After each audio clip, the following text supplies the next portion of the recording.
Hermanos, un saludo muy especial, que la gracia y la paz de nuestro Señor Jesucristo esté con ustedes. Damos gracias a Dios por una nueva semana, por una nueva palabra, un nuevo hablar, que realmente es básicamente el hablar del Señor en relación a la aplicación de algunos puntos que el Señor ha venido hablando a través de estas semanas, que hacen especial énfasis en la comunión íntima con el Señor, en la necesidad de que nos volvamos a Él con un corazón sencillo, con un corazón puro, que podamos buscar su presencia cada día para así podernos compenetrar con Él, ser uno con Él y de esta manera cumplir su propósito. En realidad Dios tiene un propósito eterno que determinó hacerlo desde antes de la fundación del mundo.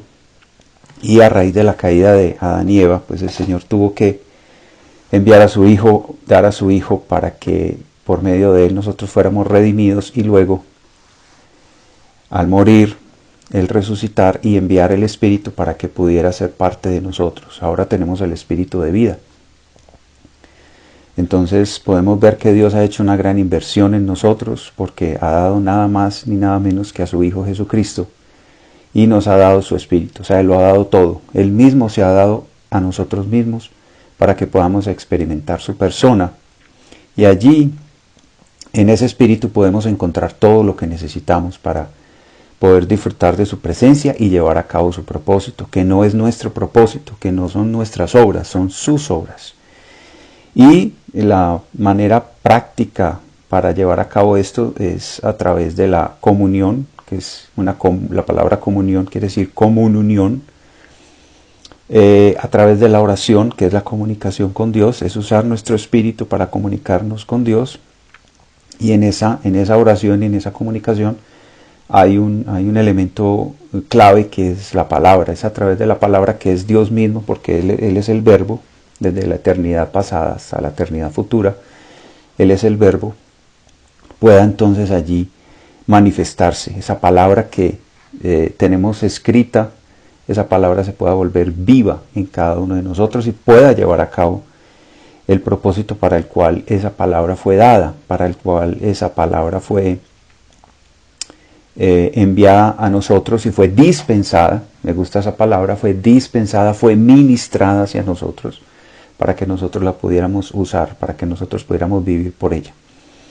Así también el Señor nos ha estado hablando de que hay un plan por parte del enemigo de Satanás que tiene como objetivo que nosotros, sus hijos, no alcancemos esa madurez, que no alcancemos a expresarlo a Él plenamente. No es tanto el propósito del enemigo evitar que hagamos muchas cosas, porque en realidad nosotros hacemos muchas cosas, pero la pregunta es, ¿cuál es el origen? ¿Cuál es el génesis? ¿Cuál es la fuente de esas obras que nosotros realizamos en los diferentes ámbitos en los cuales nos desenvolvemos? Pero recordemos que nuestra vida debe estar consagrada al Señor, por lo tanto todo lo que hacemos, ya sea en el ambiente o en la esfera de la iglesia o en la esfera laboral o en la esfera social, familiar, siempre debe tener una fuente, debe tener una única fuente, que es el Espíritu. Del Espíritu debe nacer, debe ser generado todas nuestras obras, y ese espíritu, dentro de ese proceso de santificación, necesita alcanzar y necesita capturar, dominar, subyugar, cautivar nuestra mente, nuestra voluntad y nuestras emociones. Entonces Satanás efectivamente tiene un plan que él está llevando a cabo. Y para eso vamos a ir, para mirar algunos aspectos de cómo el enemigo lleva a cabo ese plan. Vamos a ir a Efesios 6, vamos a leer Efesios 6 del 10 al 12 y vamos a leer 2 Corintios 2, capítulo 2, versículo 11. Por lo demás, hermanos míos, fortaleceos en el Señor y en el poder de su fuerza. Vestidos de toda la armadura de Dios para que podáis estar firmes contra las acechanzas del diablo, porque no tenemos lucha contra carne ni sangre, sino contra principados, contra potestades, contra los gobernadores de las tinieblas de este siglo, contra huestes espirituales de maldad en las regiones celestes. O sea, Satanás tiene todo un equipo, tiene todo un regimiento, tiene todos unos funcionarios, como ustedes los quieran llamar, unas delegaciones que acá están descritas en detalle. Habla de principados, habla de potestades y habla de gobernadores de las tinieblas. Y dice que de este siglo, la palabra griega es aion, quiere decir la corriente del mundo en esa época. Por lo tanto, nosotros vivimos en un siglo diferente, pero estamos en el mismo mundo, en el mismo sistema satánico, que tiene como único objetivo dar al traste o anular el propósito de Dios contra huestes espirituales de maldad en las regiones celestiales. Perdón, en las regiones celestes. Ahora vamos a leer 2 Corintios 2:11, para que Satanás no gane ventaja alguna sobre nosotros, pues no ignoramos sus maquinaciones. Hermanos, Satanás está buscando ganar ventaja en nosotros. El enemigo busca cualquier ocasión, cualquier oportunidad para ir ganando algún campo, algún área en nosotros. Por lo tanto, es necesario que nos examinemos delante del Señor cómo está nuestra vida familiar, cómo está nuestra vida matrimonial, cómo está nuestra vida laboral, nuestras relaciones personales, muchos detalles. Cada vez el Señor nos lleva a ser más minuciosos en la oración y sobre todo en indagar delante del Señor qué hay en nuestro corazón que está impidiendo que el Señor lleve a cabo su propósito. Nosotros mismos no somos competentes. Eso es un alivio, hermanos, saber esto. En nosotros mismos no está la competencia, no está la capacidad, sino que nuestra competencia proviene de Dios. ¿Dónde encontramos eso? Ahí mismo en la segunda carta de los Corintios, capítulo 3, versículo 4 al 6. Y tal confianza tenemos mediante Cristo para con Dios. No que seamos competentes por nosotros mismos, para pensar algo como de nosotros mismos, sino que nuestra competencia proviene de Dios, el cual asimismo nos hizo competentes de un nuevo pacto, no de la letra, sino del Espíritu, porque la letra mata, mas el Espíritu vivifica. Aquí está haciendo un contraste, dice, en el cual asimismo nos hizo competentes de un nuevo pacto. Nosotros estamos en el nuevo pacto. Ese nuevo pacto es el pacto del Espíritu. En el Antiguo Testamento ellos estaban bajo el pacto de la letra, bajo el pacto de los mandamientos, pero ahora nosotros estamos bajo el pacto del Espíritu. ¿Qué quiere decir eso, hermanos? La palabra, volviendo otra vez a la palabra, es letra, pero esa letra puede tener dos efectos. Si nosotros tomamos la palabra solamente desde el punto de vista intelectual, racional, se va a convertir en conocimiento humano y no va a producir ninguna transformación. Simplemente va a aumentar nuestro conocimiento y posiblemente eso va a traer como efecto que nos sintamos más que los demás porque sabemos más de la palabra. De hecho, sabemos que hay personas que conocen la Biblia desde Génesis a Apocalipsis, pero la vida no está en ellos, porque no han mezclado la palabra con el Espíritu. Tienen el conocimiento intelectual. Por lo tanto, aquí el punto clave es que el estudio intelectual, o el estudio de la palabra mejor, sin el Espíritu no nos transformará, solo nos dará conocimiento. Necesitamos mezclar el estudio, la meditación, la lectura de la palabra con la oración. Aquí empezamos a ver entonces la relación entre palabra, espíritu y oración. Esa palabra la tomamos en espíritu, como normalmente hacemos en las reuniones, oramos, leemos los versículos y de esta manera el Señor cada vez se va añadiendo un poco más, un poco más, un poco más, va añadiendo esa palabra que ya no solamente, porque de todas maneras usamos nuestro entendimiento, hay que dejar eso claro. No quiere decir que nosotros dejemos de usar el entendimiento, lo necesitamos, para eso el Señor nos lo ha dado, pero necesitamos el Espíritu para que esa palabra se vuelva vida en nosotros. Y otro punto muy importante tiene que ver con la actitud correcta, y es lo que el Señor básicamente nos ha estado hablando en estos días. Debemos tener una actitud correcta, y esa actitud correcta es la de humillarnos delante del Señor, es abrirnos a Él, es desnudarnos delante de Él, es reconocer que realmente lo necesitamos, que no podemos hacer nada fuera de Él. Recordemos allí en el Evangelio de Juan, en el capítulo 15, cuando el Señor dice, apartados de mí, nada podéis hacer. Uno medita realmente sobre eso y dice, bueno, pero yo puedo estar desconectado de la palabra, puedo no estar orando, puedo no estar buscando al Señor íntimamente y puedo hacer cosas, pero el Señor dice que apartados de mí nada podéis hacer. ¿Qué quiere decir eso? Que cualquier obra que yo haga fuera del Espíritu, el Señor no la toma en cuenta. Esto es duro, esto parece muy radical, pero así es.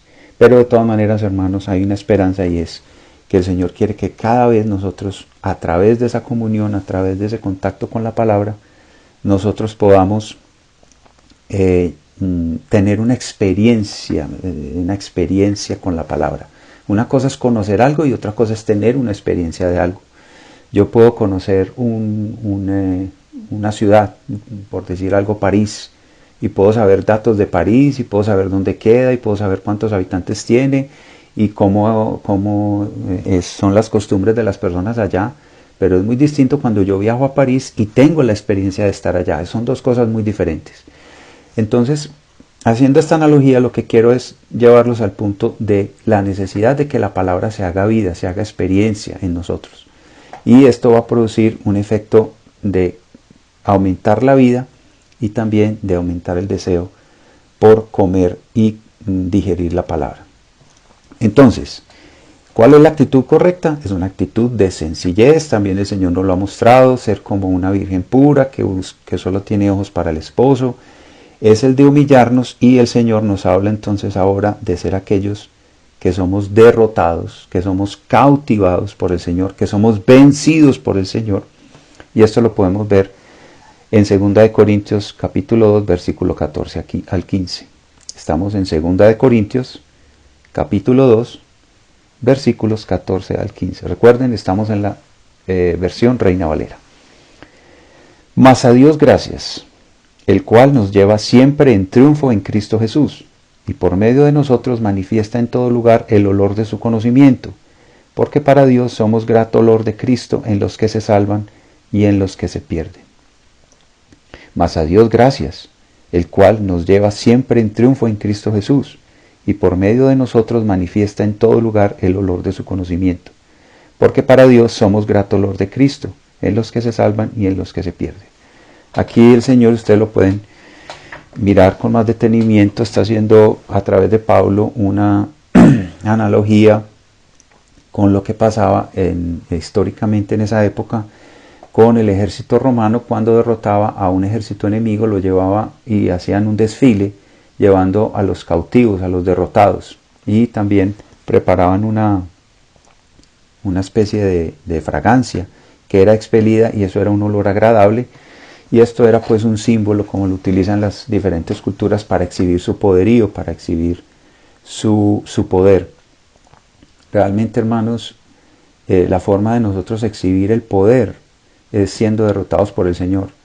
Miren que todo lo que el Señor nos invita y nos llama a hacer es contrario al mundo. ¿Qué es lo que el mundo aplaude? ¿Qué es lo que el mundo alaba? ¿Qué es lo que el mundo estimula? Es el triunfo, es el éxito, es la fama, es el reconocimiento. Y aquí el Señor nos está llamando a que seamos aquellos que nos dejamos derrotar por Él. Realmente nuestra necesidad, hermanos, para tener un corazón adecuado, es dejarnos derrotar por Él.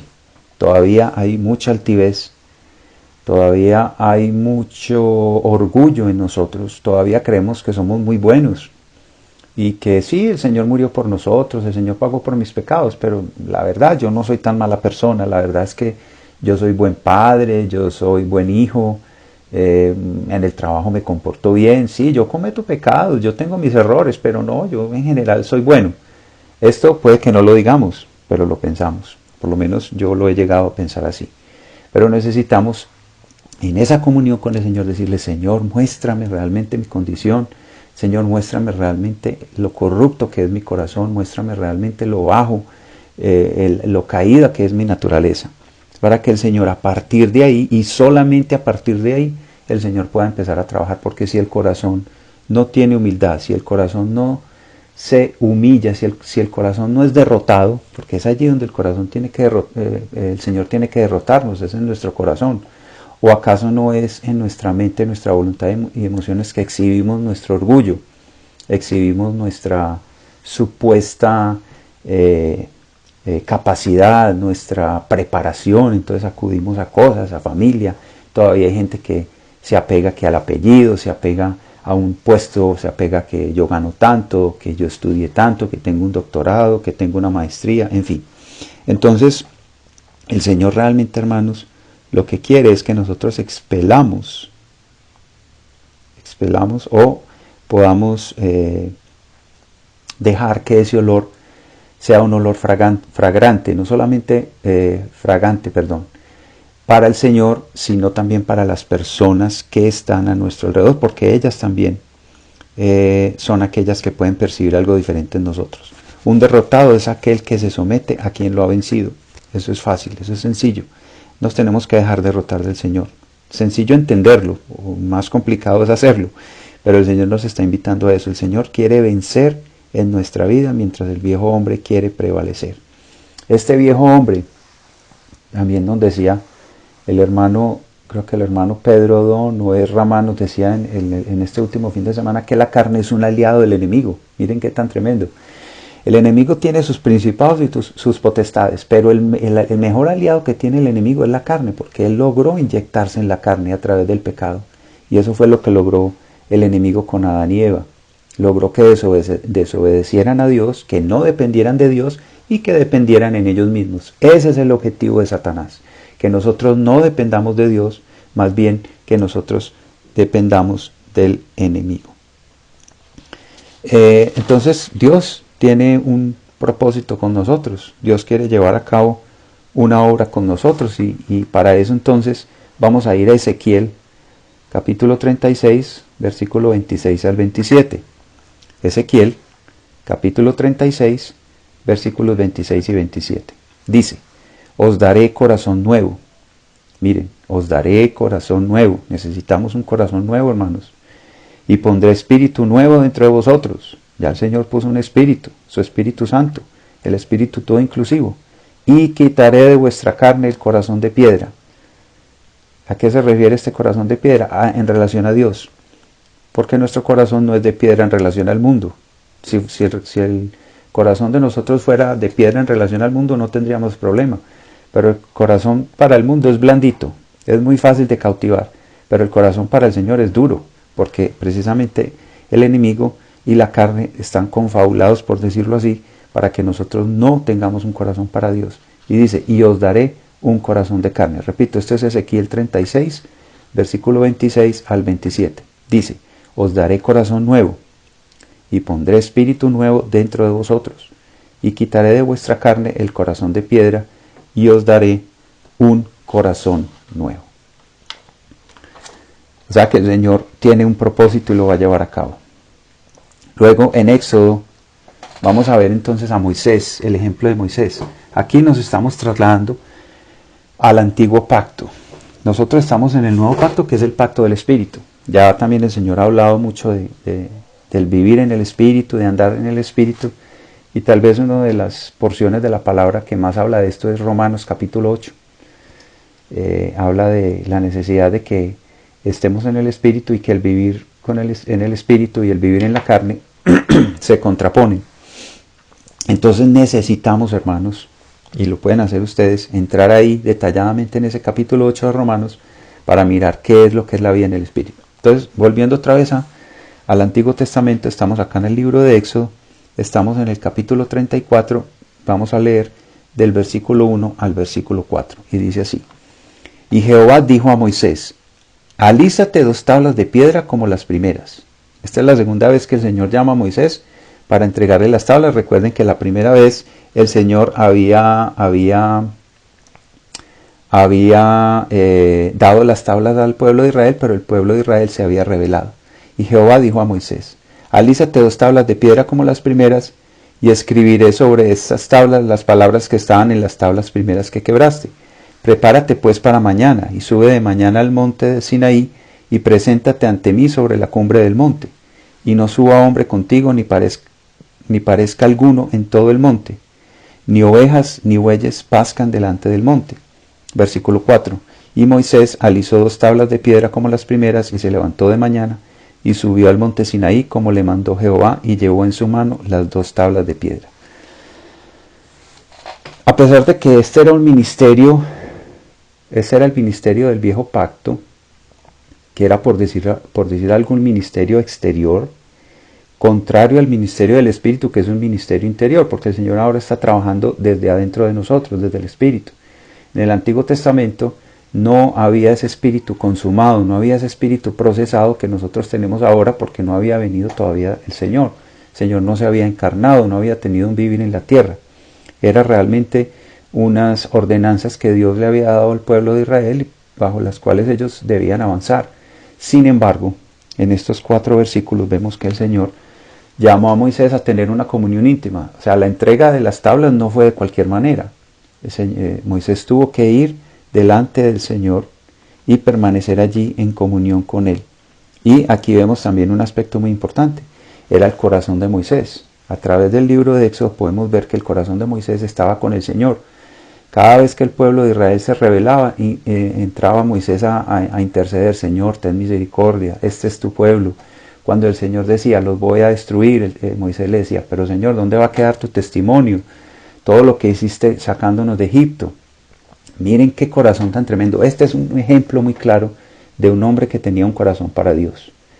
O sea que nosotros también necesitamos buscar ese corazón, como ya lo hemos visto, no solamente en lo que hemos hablado hoy, sino en los mensajes que nos han dado los hermanos, porque es el corazón, es el que nos va a permitir tener una comunión, no solamente con el Señor, sino primero con el Señor y luego con los hermanos. Para tener una adecuada comunión con los hermanos, necesitamos tener una comunión adecuada con el Señor. Necesitamos venir delante del Señor, tener ese contacto íntimo con Él, ser lavados con la sangre primero que todo, y dejar que la palabra entre en nosotros para que cada día seamos más como el Señor. Entonces esto es realmente lo que el Señor quiere. Y hacer lo que hizo Moisés, ¿no? Permanecer allí en silencio, escuchando al Señor, en la presencia de Él y teniéndolo a Él como el todo, ¿cierto? El Señor es todo suficiente. En esa comunión nosotros podemos experimentar esa realidad de Dios, y ahora en el nuevo pacto el Señor lo quiere hacer desde nuestro espíritu. Dios quería entonces escribir su pacto en el corazón del hombre, ya no solo como un mandamiento escrito en tablas de piedra. Dios quería operar en el hombre, pero necesita su permiso. Dios necesita nuestra disposición. De nada se hubiera servido que el Señor hubiera llamado a Moisés y Moisés no hubiera tenido disposición. Si Moisés se hubiera negado, no hubiera ido, no hubiera podido haber hecho nada al Señor. O sea, el Señor siempre cuenta con nuestra disposición. Necesitamos entonces, hermanos, recordemos rápidamente, oír la palabra, necesitamos arrepentirnos, necesitamos creer y necesitamos recibir. Esos son los 4 pasos. Necesitamos oír la palabra, necesitamos arrepentirnos, necesitamos creer y necesitamos recibir el Espíritu.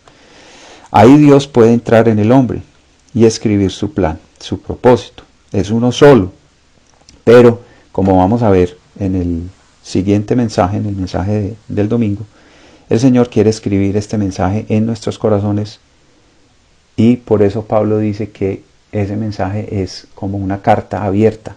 Es una carta para ser leída no solamente por el Señor, porque el Señor primero escribe en nuestro corazón, sino para que el Señor pueda escribir primero y luego que esa carta pueda ser leída en los corazones de los hombres. Vamos a terminar entonces, hermanos, ahí mismo en el libro de Ezequiel, capítulo 36, desde el versículo 26 al versículo 27.